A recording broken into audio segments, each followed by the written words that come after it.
Hey guys, welcome to Tutorial Guru. Today we'll be learning how to turn on detailed voice guidance on Google Maps, and now let's dive right in.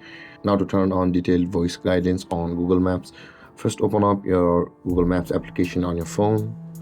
And after opening your Google Maps over here guys, at the top right corner of the screen you can see your profile picture available for us. Tap on the profile picture icon at the top right corner of the screen, and over here you can tap on the settings option over here just below your data in Maps. Tap on settings and scroll down to the bottom of the list, and when you land over here you can see there is the navigation settings available for us. Tap on the navigation settings and you land on this interface. Again, scroll down to the bottom of the list where you'll find, you can see the detailed voice guidance where it says hear more frequent and detailed audio announcement during walking navigation.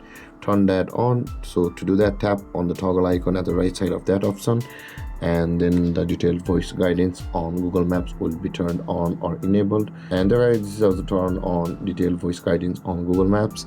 And if you have any confusions or questions regarding the topic, feel free to comment in the comment section below, and don't forget to like, subscribe and hit that bell icon for more videos. Thank you for watching guys. Peace.